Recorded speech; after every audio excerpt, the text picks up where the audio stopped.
യുവതാരങ്ങൾക്കിടയിൽ ശ്രദ്ധേയനായ നായക നടനാണ് ഉണ്ണി മുകുന്ദൻ. മസിൽമാൻ എന്നറിയപ്പെടുന്ന നടന്റെ സമീപകാല ചിത്രങ്ങളെല്ലാം ഹിറ്റ് തന്നെയാണ്. മേപ്പടിയാൻ എന്ന വമ്പൻ ഹിറ്റ് ചിത്രത്തിലൂടെ തന്റെ സ്റ്റാർ വാല്യൂ വർദ്ധിപ്പിച്ചിരിക്കുകയാണ് ഉണ്ണി മുകുന്ദൻ. ദുൽഖർ സൽമാൻ, നിവിൻ പോളി, ഫഹദ് ഫാസിൽ തുടങ്ങിയ യുവനിരകളുടെ ഒപ്പം തന്നെയാണ് ഇപ്പോൾ ഉണ്ണി മുകുന്ദന്റെ സ്ഥാനം. മല്ലു സിംഗ് എന്ന ധമാർ പടാർ ചിത്രത്തിലൂടെ പ്രേക്ഷക ഹൃദയം കവർന്നവനാണ് ഉണ്ണി മുകുന്ദൻ. തൻ്റെ രാഷ്ട്രീയം തുറന്നു പറയാൻ മടി കാണിക്കാത്ത നടൻ സോഷ്യൽ മീഡിയയിലും സജീവമാണ്. കല്യാണപ്രായം കഴിഞ്ഞിട്ടും ബാച്ചിലർ പോസ്റ്റിൽ തുടരുന്നതിനാൽ ഗോസിപ്പ് കോളങ്ങളിൽ നിറഞ്ഞു നിൽക്കുന്ന നടനാണ് ഉണ്ണി മുകുന്ദൻ.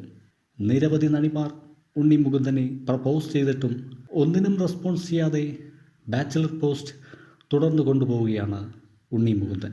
ഈയടുത്ത് ഉണ്ണി മുകുന്ദനെക്കുറിച്ച് നടൻ ജയറാമിൻ്റെ മകൾ മാളവിക പറഞ്ഞ വാക്കുകളാണ് ഇപ്പോൾ സോഷ്യൽ മീഡിയയിൽ വൈറൽ. സിനിമയിൽ അഭിനയിക്കുന്നില്ലേ എന്ന ചോദ്യത്തിന് മാളവിക മറുപടി പറഞ്ഞത്, അഭിനയിക്കുന്നുവെങ്കിൽ ഉണ്ണി മുകുന്ദൻ്റെ ഒപ്പം അഭിനയിക്കാനാണ് തനിക്കിഷ്ടം എന്നാണ്. തൻ്റെ ഫിഗറിന് ഒത്തുള്ള ഹൈറ്റും വെയ്റ്റും ഉണ്ണി മുകുന്ദന് ഉണ്ട് എന്നും മാളവിക തുറന്നു പറയുന്നു. ഞങ്ങൾ തമ്മിൽ നല്ല സൗഹൃദത്തിലാണെന്നും നല്ലൊരു കൂൾ മനുഷ്യനാണ് ഉണ്ണി മുകുന്ദൻ എന്നും മാളവിക തുറന്നു പറയും. ഉണ്ണി മുകുന്ദൻ്റെയും മാളവികയുടെയും സൗഹൃദത്തെക്കുറിച്ചും പരസ്പരമുള്ള കെമിസ്ട്രിയെക്കുറിച്ചും നിങ്ങളുടെ അഭിപ്രായങ്ങൾ കമൻറ്റ് ബോക്സിൽ രേഖപ്പെടുത്തുക.